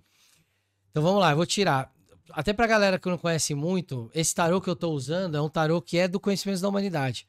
A gente fez um trabalho de desenvolver esse tarô com 22 artistas brasileiros. Cada um desenhou um dos arcanos maiores e depois desenharam os arcanos menores. Pois é personalizado. Total. Então vocês vão ver que as artes são diferentes, né? Eu vou virar aqui os 3 arcanos, ó. Vocês vão ver que o estilo é diferente, ó. Essa carta aqui de novo. O estilo é diferente, porque são artistas diferentes. Alguns eram Sim. tatuadores, outros ilustradores, outros animadores. Então a gente pegou isso para dar uma valorizada na galera do Brasil mesmo. Certo. Vamos lá, saem 3 cartas aqui. O Dependurado, o Carro e o Despertar. O Dependurado, ele fala muito sobre, assim, muitas coisas foram feitas, algumas escolhas foram feitas no passado, algumas boas, outras nem tanto, Cara. mas agora é a hora de olhar e falar assim, tá bom, essas escolhas pelo menos me ensinaram como eu tenho que fazer as coisas. Então é como se você tivesse já a capacidade de ter entendido como é que as coisas funcionam, apesar de algumas terem dado certo e outras terem dado errado. Exatamente. O carro, ele mostra que, assim, o carro é quem conduz a própria vida. O carro, ele traz uma condução, é um casamento entre os instintos e a razão. Então, o que o carro tá falando aqui? Cara, você já sabe o que você tem que fazer para o negócio dar certo. É mais ou menos assim, não inventa. Já faz o que você sabe. E conduz, e assim, mão firme. Mão firme para que tudo saia nos mínimos detalhes do jeito que você quer. Se você fizer isso com mão firme, cara, o evento vai rolar. E aí, esse despertar aparece aqui de novo, apareceu na anterior. O que esse despertar quer dizer? Que é algo que vai... É quase como um renascer. Talvez tenha sido algo que até na tua vida você já tenha tentado fazer, ou já tenha ou já tenha feito, mas não foi muito do jeito que você quis, não deu muito o resultado que você quis. Exatamente. E que agora... E você tá olhando aqui, ó. Tá aqui. É. Foi o evento do centro. Foi esse? Foi esse evento, ó. Boa. As fotos são originais. Que legal, cara. Sim. Olha aí. Não deu muito certo exatamente por uma questão de áudio e tal. Você disse tudo ali. Agora, cara, então a hora... O carro é quem conduz as coisas. Você já sabe o que deu errado. Já Vai sei. lá e fala assim, olha, não, o áudio tem que ser desse jeito, a produção é desse jeito, a iluminação desse jeito, tudo. Porque aí se você fizer, cara, é uma boa chance de você abrir uma porta pra continuar fazendo esse evento. Pra que ele dê muito certo. Mas tudo isso vai depender do nível de controle. E aí eu não vou dizer controle no sentido de controlar e não dar espaço para os outros, não é isso. Mas de controle que eu digo assim, de um controle criativo e minucioso do processo. Certo. Você tá olhando tudo nos mínimos detalhes Certo. para chegar lá e falar assim, pô, agora deu certo. E aí vai trazer para você uma sensação de que, pô, agora eu fiz um evento do jeito que eu queria. Exatamente. E agora eu sei o que eu tenho que fazer para isso dar certo. Essa sabedoria ela já tá em você por causa dessas duas cartas. Mas essa aqui vai te trazer a sensação de que, pô, agora eu abri mesmo a porta do lugar que eu queria entrar. Agora a coisa tá do jeito que eu quero. Mas, cara, não descuida dos detalhes. O controle tem que estar na sua mão. Você já sabe o que deu errado. Então você já sabe o que pode dar errado de novo. Não deixe isso acontecer. Terceirizar algumas coisas que não é pra ser e que aconteceu. Boa. Disse tudo isso aí. Bom, Léo, é o seguinte, um sonho nosso é que a gente quer trazer alguns artistas aqui renomados, né? Então, por exemplo, a gente tem aqui o sonho, né, de trazer um dia o Andreas Kisser, que é o lendário guitarrista do Sepultura, né? Eu gostaria de saber se ele viria e qual que é a probabilidade num futuro, se é que sai alguma coisa sobre aí. Tá bom, corta pra mim de Vou novo. cortar. Vamos E lá. sempre com a esquerda, que eu sou canhoto. Beleza. Vamos ver então como é que tá É pra dar de essa cima. possibilidade. Do Do Andreas Kisser Kisser. vir Andreas aqui. Kisser, Sepultura no Voz das Tribos. Sepultura e Kisser Clan, certo? É isso aí. É. Vai lá. E se também não for, fala, viu? Por favor.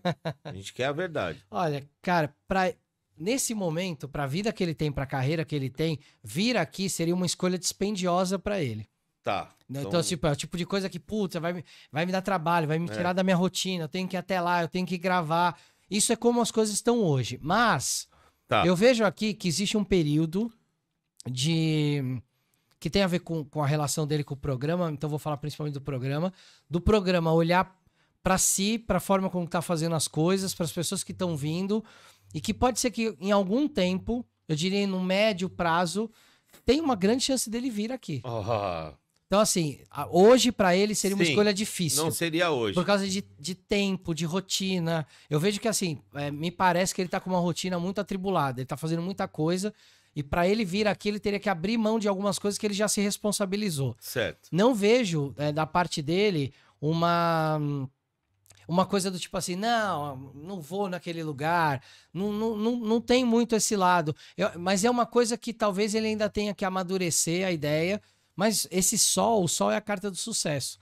O sol é a carta das coisas que acontecem, que se tornam realidade. Pode acontecer. Então, existe uma chance realmente, eu diria pra você, não vai ser pra amanhã, nem pra semana que vem, mas assim, no médio, longo prazo, ele em algum momento vai estar aberto pra poder vir aqui. Então, assim, eu diria pra você não desistir. Certo. Eu diria até pra você entender que ele tá num momento difícil agora de casar muitos projetos. Esperar a hora certa, né? Isso, vai ter uma hora certa que vai encaixar e ele vai vir. Que demais. Então, pode. É uma pessoa. Eu conheço ele, conheço algumas pessoas. Parece ser uma pessoa muito ele é uma pessoa simples, uma pessoa acessível. Muito acessível. Então, assim, é um tudo cara... de bom em relação e a contribuição dele. Mas ele é um cara atribulado, né, nacional cara? É total, imagina. Ele é um cara que tem vários projetos, então isso aparece aqui no jogo, mas não é um cara inacessível pra você trazer, tá? Agora a gente vai colocar uma situação que a gente quer saber a verdade. Aham. E vocês, artistas aí, que a gente vai estar citando, é só meramente aqui um jogo e que a gente gostaria de saber de verdade.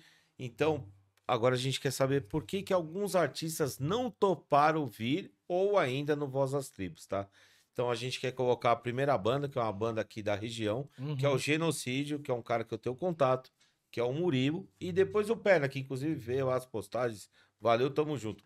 Por que que não deu certo deles virem aqui no Voz das Tribos? Vamos lá, então. Tem que ter esse...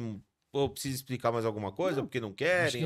acho que tá bom. A gente, Tá bom, pode, a então gente beleza. pode ver aqui o que tá impedindo eles de virem Legal, aqui. legal. Bom, o que eu diria aqui é que existe um conflito ali, diria, interno. Talvez algumas pessoas queiram vir, outras não. Certo, um ou outro ali dos líderes e Pode tal. ser que um tá falando, pô, não, vamos lá, e o vamos de outro boa. não. Outra falou, cara, não dá, se a gente for lá, a gente vai... Então, assim, eu não vejo que é uma maldade. Não, Tá. não é um negócio de tipo, puta, não vou de Tô jeito achando nenhum. que a gente é uma porcaria e Não. tal. Entendi. Mas tem um conflito do tipo, pô, cara, nós vamos até lá, nós vamos perder tempo, talvez a gente tenha outras coisas pra fazer, a gente tem que... Então, assim, tem um lado ali deles meio prático e, ao mesmo tempo, de ter uma esperança deles virem, mas, ao mesmo tempo, em alguns momentos, é quase como assim... O que o jogo tá mostrando é que parece que tem um dia que eles acordam e falam, não, pô, vamos lá, vamos organizar pra ir lá. Isso, já aconteceu, já 3, 4, 5 agendas. E aí, chega, acontece alguma coisa que eles falam, puta, não vai dar pra ir lá, desmarca. Então, assim... É isso. O que eu vejo assim, eles não estão priorizando o programa. Ok. Mas não vejo que é algo de uma maldade. Parece que porque sai esse diabo aqui, sabe? Então, assim, a estrela, a carta, tá muito ligada à esperança. Algo que pode acontecer. Mas aí vem o diabo, ou seja, esse trajeto aqui é um trajeto tipo assim, não, a gente vai. Puta, mas aconteceu uma coisa, não vai dar pra ir. E às vezes, não quer dizer que essas coisas que acontecem são coisas grandes. Sei lá, às vezes o cara acordou de mau humor aquele dia e fala, cara, eu tô com um puta humor ruim, não vou querer ir lá dar entrevista num dia que eu não tô legal. Então, ainda é alguma coisa que eu vejo que se aparecer alguma outra prioridade, eles vão priorizar, mas eu não desistiria. Tá. Eu vejo que pode ser que um dia esse diabo esteja dormindo, que esse diabo não esteja ali, e pode ser que essa estrela ela permaneça. Legal. Tá? Então eu não desistiria, mas é isso. Eu vejo que é uma coisa que eles têm um lado que tem uma vontade, e outro lado que às vezes quando aparece alguma outra coisa acaba sendo priorizada, tá? Ok. Explicou tudo aí. Da mesma forma, tem o Zema, que é da banda Vulcano, que inclusive eu tava com a camiseta, eu fui lá no show, cheguei a conversar, e de alguma forma não houve uma conexão. Ele é o Zema e é da banda Vulcano de Santos. Por que que o Zema, eu e ele, a gente não conseguiu continuar a tratativa de ele vir aqui no programa? Vamos ver então.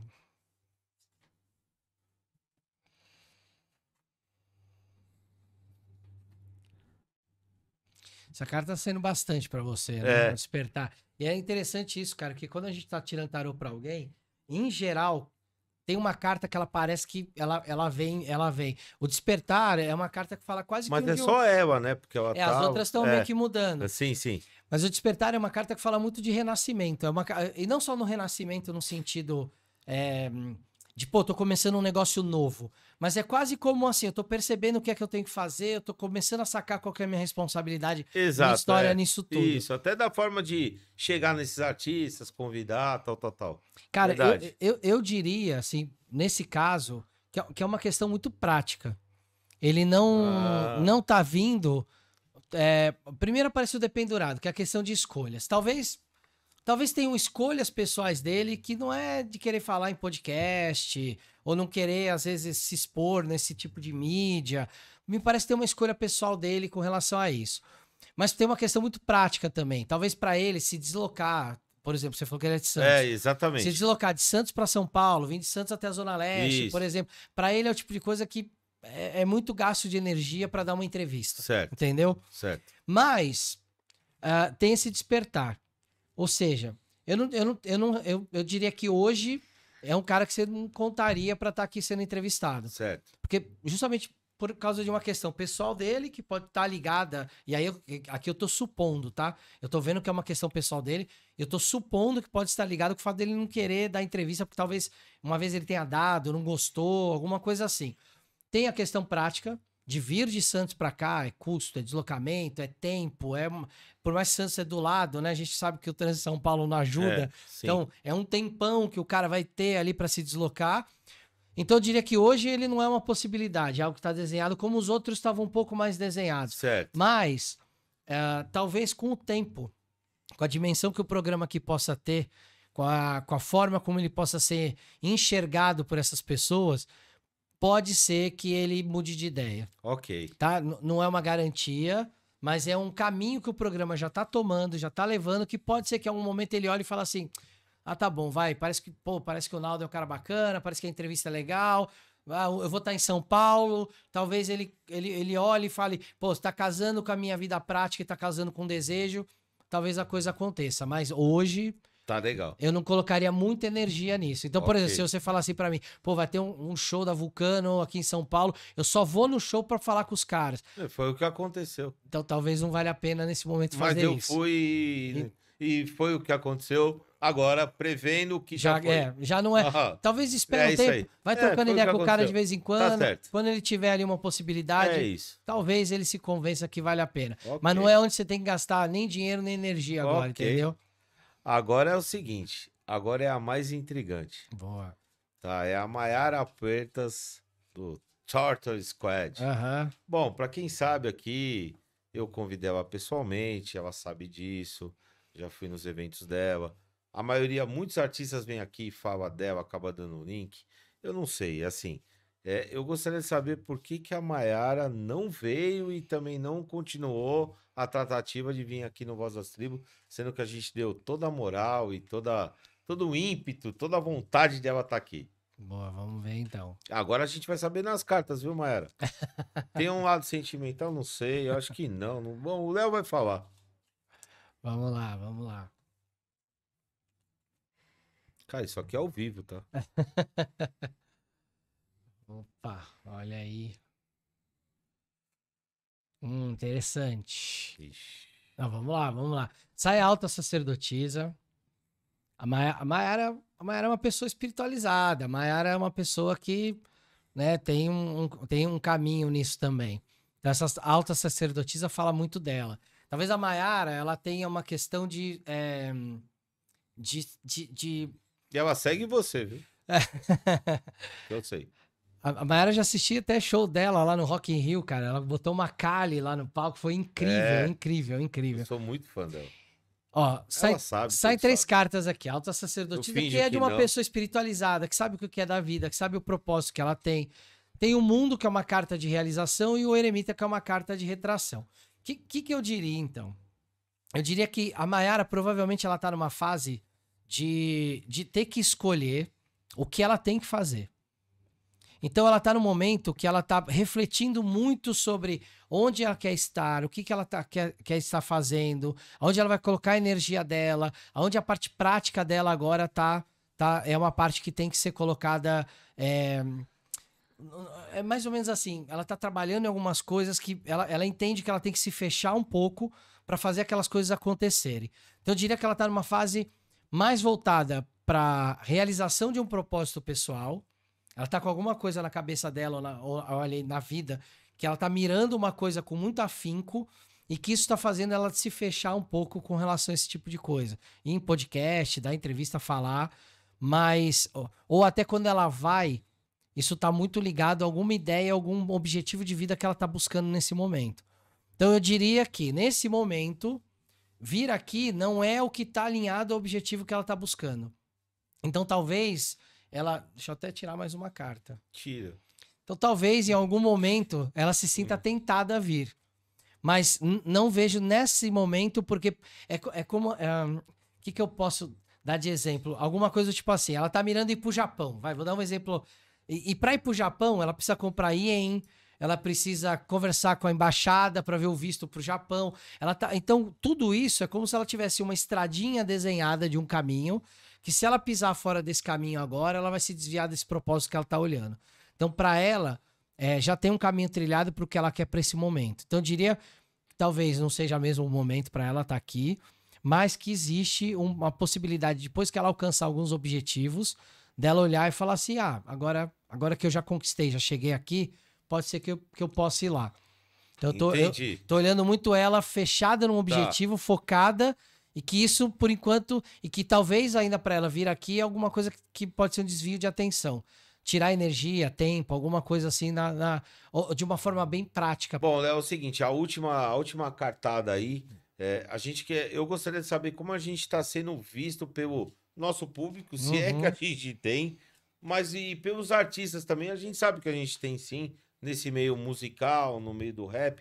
Como Vossas Tribos está sendo visto e se sai alguma dica, algum conselho daqui para frente. Beleza, vamos lá então. Vai lá. Vamos ver como é que a galera tá vendo, público, Exatamente. artistas, e vamos ver essa dica Exatamente. pro nosso futuro aí. Olha aí, olha a carta aí de novo, ó. Essa carta não.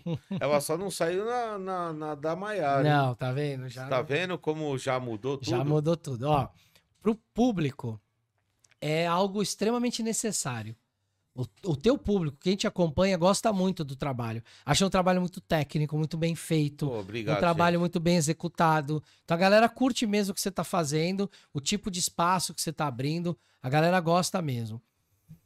Pros artistas, é algo novo ainda, que eles estão descobrindo, muitos ainda estão olhando para ver qual que é do programa, para entender se eles vão vir, se não vão, e até os que vieram ainda também estão nessa de é uma aposta, é como se os artistas estão olhando ainda muito como uma aposta, e como toda aposta tem seus riscos. Então, tem artista que vai falar, não, eu vou apostar e vou lá. Tem outros que vão falar, não, espera um pouco. No rap nem tanto. Espera um pouco para eu ver como é que vai ser. Aí, então, acho que ainda para os artistas ainda o programa é olhado ainda como uma aposta. E dica pro futuro, cara, eu diria para você não perder a essência do programa. Tá. Eu diria para você seguir a tua intuição do que você já faz hoje, do que você já sabe que funciona pro teu público e não perder o teu caminho, não se desviar do caminho.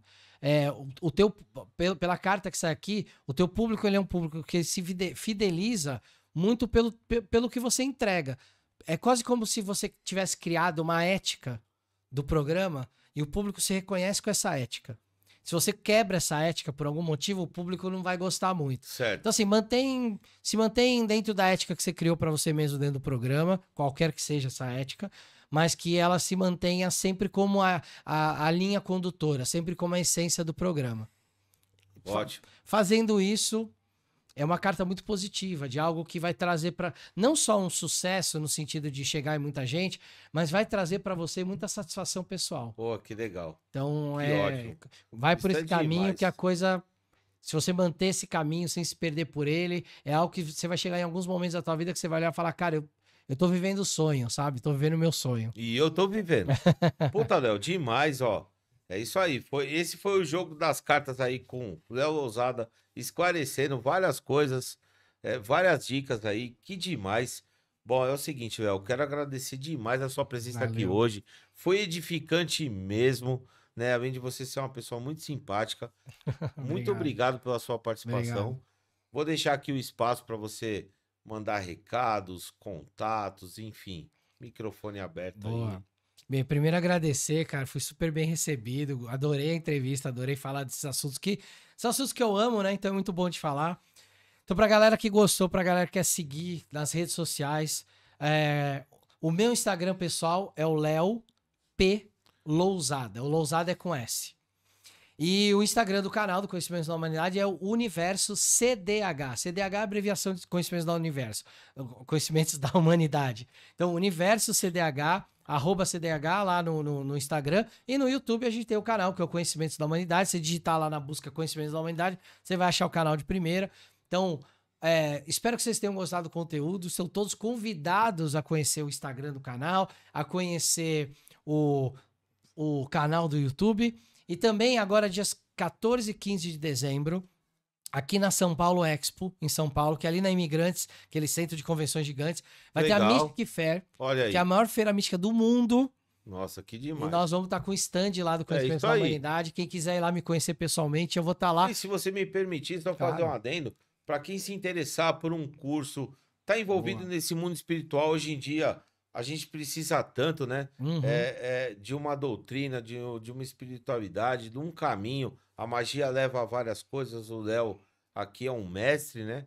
Então é nesses canais. Professor, o professor. Mas pra mim aqui é o mestre.